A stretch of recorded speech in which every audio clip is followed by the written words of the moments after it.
Hi guys, आप सबका हमारे YouTube channel Tasmiya career academy पे स्वागत है। गाइस, आज जो हम आपको डिटेल देने जा रहे हैं वो देने जा रहे हैं बैंक ऑफ बड़ौदा रिक्रूटमेंट 2025 के नोटिफिकेशन के बारे में।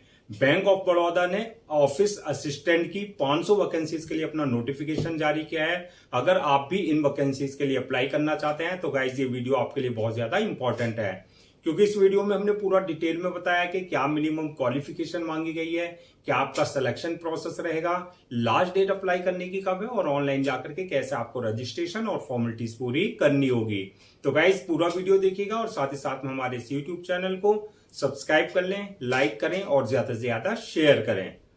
तो गाइस सबसे पहले बात करते हैं इनकी ऑफिशियल वेबसाइट की। इनकी जो ऑफिशियल वेबसाइट है वो है www.bankofbaroda.in, जहां पर जाकर के आपको रजिस्ट्रेशन और फॉर्मेलिटीज पूरी करनी होगी। रिक्रूटमेंट अथॉरिटी जो रहेगी आपकी बीओबी रहेगी, यानी कि बैंक ऑफ बड़ौदा रहेगी। पोस्ट नेम की बात करें तो ऑफिस असिस्टेंट की आपकी पोस्ट रहेंगी, जो कि आपकी परमानेंट यानी कि रेगुलर जॉब रहेंगी। जेंडर की अगर बात करें तो मेल एंड फीमेल यानी कि man and women both can apply for these vacancies. Total vacancy जो है 500 वैकेंसीज के लिए नोटिफिकेशन जारी किया गया है। जॉब लोकेशन की अगर बात करें तो आपका सिलेक्शन होने के बाद जो है ऑल ओवर इंडिया जहां जहां पे आपका बैंक ऑफ बड़ौदा के ब्रांचेस हैं, यूनिट्स हैं या ऑफिसेज हैं, कहीं भी आपकी पोस्टिंग दी जा सकती है। अप्लाई की अगर बात करें तो अप्लाई आप ऑल ओवर इंडिया कहीं से भी किसी भी स्टेट से बैठ करके आप अपना ऑनलाइन अप्लाई कर सकते हैं। अप्लाई मोड आपका ऑनलाइन ही रहेगा। रजिस्ट्रेशन जो स्टार्ट हो गए हैं वो 3 मई 2025 से रजिस्ट्रेशन स्टार्ट हो चुके हैं और लास्ट डेट जो रहेगी आपका अप्लाई करने की 23 मई 2025। तो 3 मई 2025 से लेकर के 23 मई 2025 के बीच में जो है आप इनकी ऑफिशियल वेबसाइट पर जाकर के अपना रजिस्ट्रेशन और फॉर्मेलिटीज पूरी कर सकते हैं। रिटर्न एग्जाम की डेट की अगर हम बात करें तो इसमें अभी कोई एग्जाम डेट जो है अनाउंस नहीं की गई है। जल्दी ही इनकी ऑफिशियल वेबसाइट पर जो है एग्जाम डेट भी जो है अनाउंस कर दी जाएगी। एडमिट कार्ड की अगर बात करें तो जो आपका एग्जाम डेट आएगी उससे एक हफ्ते पहले जो है आप इनकी ऑफिशियल वेबसाइट से जो है अपना एडमिट कार्ड डाउनलोड कर सकते हैं। एग्जाम सेंटर्स की अगर बात करें तो मोस्टली आपके हर स्टेट्स में यानी कि ऑल ओवर इंडिया यानी कि हर स्टेट्स में आपके जो है एग्जाम सेंटर डाले जाएंगे। एप्लीकेशन फीस की अगर हम बात करें तो एप्लीकेशन फीस अगर आप जनरल, ओबीसी या ईडब्ल्यूएस इस कैटेगरी में अगर आप आते हैं तो आपके लिए एप्लीकेशन फीस जो रखी गई है 600 रुपए रखी गई है, प्लस एप्लीकेबल टैक्सेस और पेमेंट गेटवे चार्जेस जो रहेंगे वो रहेगा आपका। और अगर आप एससी, एसटी, फिजिकल हैंडीकैप या फीमेल इस कैटेगरी में अगर आप आते हैं तो आपके लिए एप्लीकेशन फीस जो रखी गई है वो 100 रुपए रहेगा, प्लस एप्लीकेबल टैक्सेस रहेंगे, प्लस आपका पेमेंट गेटवे चार्जेस आपके रहेंगे। पेमेंट मोड की अगर बात करें यानी कि जो आपकी एप्लीकेशन फीस रहेगी उसका क्या पेमेंट मोड रहेगा तो वो आपका ऑनलाइन रहेगा, यानी कि at the time of registration आप अपने debit card, credit card, net banking, UPI या आईएमपीएस या जो भी वहां पेमेंट गेटवे है उसके थ्रू जो आप अपनी एप्लीकेशन फीस जो है अपनी कैटेगरी के अकॉर्डिंग जो है डिपॉजिट कर सकते हैं। अब नेक्स्ट बात करते हैं कि आपका एलिजिबिलिटी क्राइटेरिया क्या मांगा गया है, यानी कि क्या मिनिमम एजुकेशनल क्वालिफिकेशन मांगी गई है। तो क्वालिफिकेशन जो इसमें मांगी गई है 10th class passed from recognised board और इंस्टीट्यूशन से, यानी कि आपने 10वीं क्लास पास कर रखा हो रिकॉग्नाइज्ड बोर्ड और इंस्टीट्यूशन से, प्लस आपका proficiency in the local language, यानी कि जिस स्टेट से आप अप्लाई कर रहे हैं, जिस भी रीजन से आप अप्लाई कर रहे हैं वहां की लोकल लैंग्वेज आपको आनी चाहिए। तो अब नेक्स्ट बात करते हैं हम कि आपका एज लिमिट क्या रखी गई है। तो एज लिमिट की अगर हम बात करें तो मिनिमम 18 साल और मैक्सिमम जो है 26 साल रखी गई है। 18 और 26 के बीच में अगर आपकी एज है तो आप इन वैकेंसीज के लिए अप्लाई कर सकते हैं। एज रिलैक्सेशन की अगर बात करें तो as per government rules and regulation जो आपके रिजर्व कैटेगरीज वाले हैं, जैसे आपका एससी हुआ, एसटी हुआ या ओबीसी हुआ, इनको जो एज रिलैक्सेशन दिया जाता है वो प्रॉपर आपको जो है एज रिलैक्सेशन दिया जाएगा। अब नेक्स्ट बात करते हैं कि आपका सिलेक्शन प्रोसेस क्या रहेगा। तो सिलेक्शन प्रोसेस की अगर हम बात करें तो इसमें मल्टीपल स्टेजेस रहेंगी जो आपको क्लियर करनी होंगी। अब बात करते हैं फर्स्ट स्टेज की। तो फर्स्ट स्टेज की अगर हम बात करें तो आपका ऑनलाइन रिटर्न एग्जामिनेशन कंडक्ट किया जाएगा, यानी कि सीबीटी कंप्यूटर बेस्ड टेस्ट होगा आपका। दूसरी जो स्टेज रहेगी, जो आपका रिटर्न एग्जाम क्वालिफाई कर लेंगे, लैंग्वेज प्रोफिशिएंसी टेस्ट यानी कि एलपीटी, यानी कि जिस रीजन के लिए आपने अप्लाई किया है वो उस रीजन की यानी कि उस एरिया की क्षेत्र की आपको जो है लोकल लैंग्वेज आनी चाहिए। अब बात करते हैं कि अगर आपका एप्लीकेंट जो आपके एप्लीकेंट लार्ज हो जाते हैं या लेस हो जाते हैं तो हो सकता है आपका जीडीपी आपका कंडक्ट किया जाए, यानी कि जीडी यानी कि ग्रुप डिस्कशन भी लिया जा सकता है। इंटरव्यू के लिए भी कॉल किया जा सकता है। आपका साइकोमेट्रिक टेस्ट भी लिया जा सकता है और आपके मल्टीपल चॉइस क्वेश्चंस या आपके डिस्क्रिप्टिव टाइप क्वेश्चंस भी आपके हो सकता है, यानी कि ये डिपेंड करता है आपका एप्लीकेंट्स के ऊपर। तो ये अपना जो है बैंक का डिस्क्रिप्शन रहेगा कि वो किस किस स्टेजेस के थ्रू जो है आपका सिलेक्शन करता है।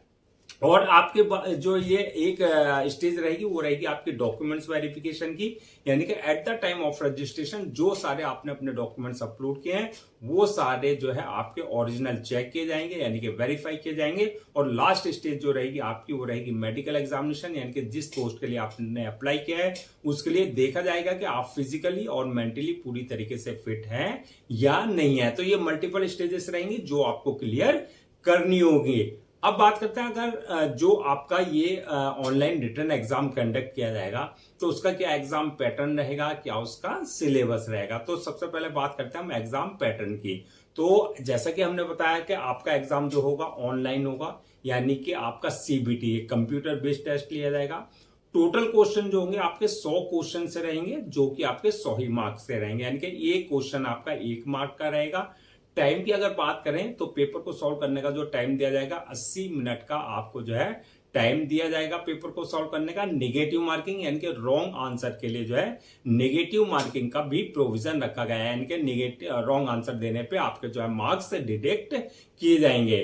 मीडियम की अगर बात करें, मीडियम ऑफ एग्जामिनेशन की, तो ये आपका हिंदी में भी होगा, इंग्लिश में भी होगा और जो आपकी official language of the state या यूनियन टेरिटरीज की है, यानी कि जिस एरिया से आप स्टेट से अप्लाई कर रहे हैं उस लैंग्वेज में भी आपका पेपर रहेगा। अब नेक्स्ट बात करते हैं कि आपका सिलेबस क्या रहेगा, यानी कि कहां से क्वेश्चंस आपके पूछे जाएंगे।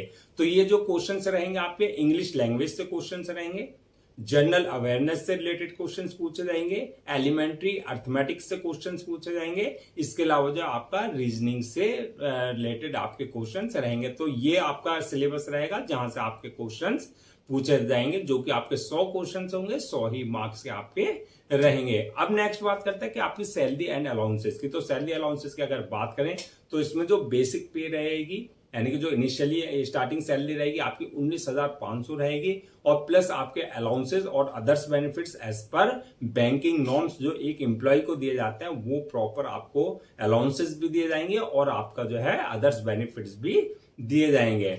अब नेक्स्ट बात करते हैं कि अगर हम इन 500 वैकेंसीज को कैटेगरीज वाइज अगर ब्रेक डाउन करें, यानी कि किस कास्ट के लिए कितनी वैकेंसी जो है रिजर्व रखी गई है, तो जनरल वालों के लिए 252 वैकेंसीज रिजर्व रखी गई है, ओबीसी वालों के लिए 108 वैकेंसीज रखी गई है, एससी वालों के लिए 65 है, एसटी वालों के लिए 33 है, ईडब्ल्यूएस वालों के लिए 42 वैकेंसीज रिजर्व रखी गई है। इस तरीके से जो है आपकी 500 वैकेंसी जो है फिल की जाएंगी।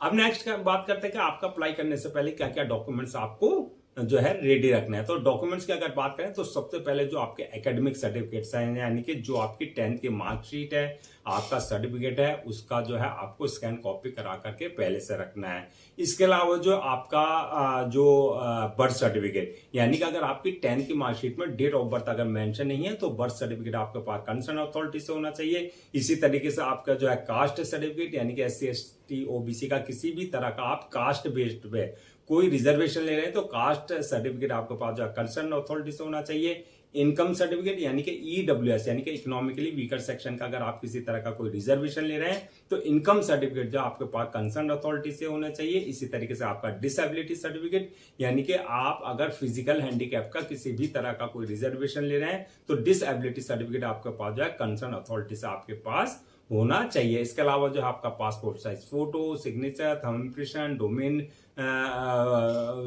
आपका जो है डोमिसाइल सर्टिफिकेट, ये सारे डॉक्यूमेंट जो है आपको पहले से स्कैन कॉपी करा करके रखने हैं। अब नेक्स्ट बात करते हैं कि आपका अप्लाई करने का क्या प्रोसीजर रहेगा। तो अप्लाई करने का प्रोसेस जैसे कि हमने स्टार्टिंग में बताया था, पूरा प्रोसेस जो रहेगा ऑनलाइन रहेगा, ऑफलाइन किसी तरह का कोई कम्युनिकेशन या कॉरेस्पॉन्डेंस नहीं किया जाएगा।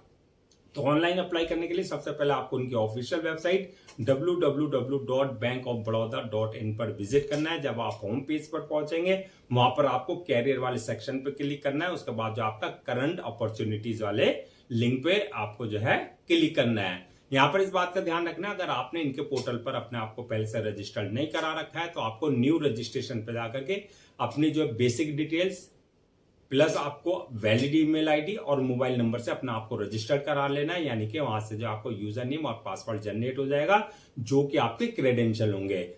और अगर ऑलरेडी आपने इनके पोर्टल पर अपना आपको अगर रजिस्टर करा रखा है तो आपके पास यूजर नेम पासवर्ड ऑलरेडी होगा, यानी कि जो आपके क्रेडेंशियल है उनसे आपको लॉगिन करना है। लॉगिन करने के बाद जो आपका एप्लीकेशन फॉर्म आएगा, उस एप्लीकेशन फॉर्म में आपकी जो पर्सनल डिटेल्स मांगी गई है वो आपको बिल्कुल एक्यूरेट फिल करनी होगी, जैसे आपका नाम, father name, mother name, date of birth, आपकी क्वालिफिकेशन, जो भी रिक्वायर्ड डिटेल्स है वो आपको जो है बिल्कुल एक्यूरेट फिल करनी है। जब आप डिटेल्स फिल कर देंगे उसके बाद नेक्स्ट ऑप्शन आएगा अपलोड योर डॉक्यूमेंट्स का, यानी कि जो आपके डॉक्यूमेंट्स हैं, चाहे वो आपके एकेडमिक सर्टिफिकेट्स हैं, चाहे वो आपका जो है बर्थ सर्टिफिकेट है, चाहे वो आपका कास्ट सर्टिफिकेट है, जो भी रिक्वायर्ड डॉक्यूमेंट्स है आपको उनकी प्रेस्क्राइब्ड फॉर्मेट के हिसाब से जो है सारे डॉक्यूमेंट जो है अपना अपलोड करना है। डॉक्यूमेंट्स अपलोड करने के बाद जो है नेक्स्ट ऑप्शन आएगा मेक पेमेंट का, यानी कि जो आपकी एप्लीकेशन फीस है आपको अपनी कैटेगरी के अकॉर्डिंग अपने debit card, credit card, net banking, UPI, IMPS या जो पेमेंट गेट पे है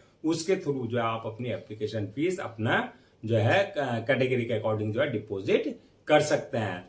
एप्लीकेशन फीस डिपॉजिट करने के बाद जो है नेक्स्ट ऑप्शन आएगा आपका जो है फॉर्म को सबमिशन का, यानी कि फॉर्म को अपलोड करने का। फॉर्म को अपलोड कर जो है करने से पहले जो है एक बार आप रिव्यू वाले जो है ऑप्शन में जाकर के पूरा अपना जो डिटेल्स फिल करी है उससे पूरा रिव्यू कर ले, यानी कि चेक कर लें जो आपने डिटेल्स फिल की है उसमें किसी तरह की कोई मिस्टेक तो नहीं की है। यानी कि रिव्यू में जाकर के जो है अगर आपने किसी तरह का कोई मिस्टेक भी किया है तो रिव्यू वाले ऑप्शन से आप करेक्शन कर सकते हैं। रिव्यू करने के बाद जो फॉर्म को सबमिट कर दें और सबमिट करने के बाद जो है इस बात का ध्यान रखें उसकी 1 या 2 कॉपी जो है प्रिंट आउट जरूर ले लें for your future reference, so that आपके पास जो है एक हार्ड कॉपी के रूप में जो है एक ऑफिशियली रिकॉर्ड आपके पास हो जाए। तो गाइज ये थी आपकी bank of Baroda office assistant यानी कि प्यून रिक्रूटमेंट 2025 के नोटिफिकेशन के डिटेल्स। आई होप आपके सारे डाउट्स क्लियर हो गए होंगे। अगर अब भी आपको किसी तरह का कोई डाउट है, क्वेरी है या कंफ्यूजन है तो आप हमसे कमेंट सेक्शन में पूछ सकते हैं, हम उसका रिप्लाई जरूर देंगे। मैं एक बार फिर से रजिस्ट्रेशन डेट और लास्ट डेट जो है रजिस्ट्रेशन की वो रिमाइंड करा देता हूं सो दैट आप उसे नोट डाउन कर लें। रजिस्ट्रेशन जो स्टार्ट हो गए हैं 3 मई 2025 से रजिस्ट्रेशन स्टार्ट हो चुके हैं और लास्ट डेट जो है रजिस्ट्रेशन की यानी कि अप्लाई करने की वो है 23 मई 2025। तो 3 मई 2025 से लेकर के 23 मई 2025 के बीच में आपको इनकी ऑफिशियल पोर्टल पर जाकर के अपना रजिस्ट्रेशन और फॉर्मेलिटीज पूरी कर लेनी है। गाइज हम आपके लिए जितने भी गवर्नमेंट जॉब्स हैं या गवर्नमेंट एग्जाम्स हैं उससे रिलेटेड जितने भी अपडेट्स होते हैं उस पर वीडियोस लेकर के आते हैं। इसके साथ साथ जो है आपके लिए प्रॉपर कैरियर गाइडेंस पे आपके लिए वीडियोस लेकर के आते हैं। अगर आप भी चाहते हैं कि आपको प्रॉपर कैरियर गाइडेंस मिलती रहे, साथ ही साथ में आपको गवर्नमेंट जॉब्स और गवर्नमेंट एग्जाम्स के पूरे अपडेट्स मिलते रहे, तो आप लोगों से मेरी रिक्वेस्ट है आप हमारे इस यूट्यूब चैनल को सब्सक्राइब कर लें, लाइक करें और ज्यादा से ज्यादा शेयर करें।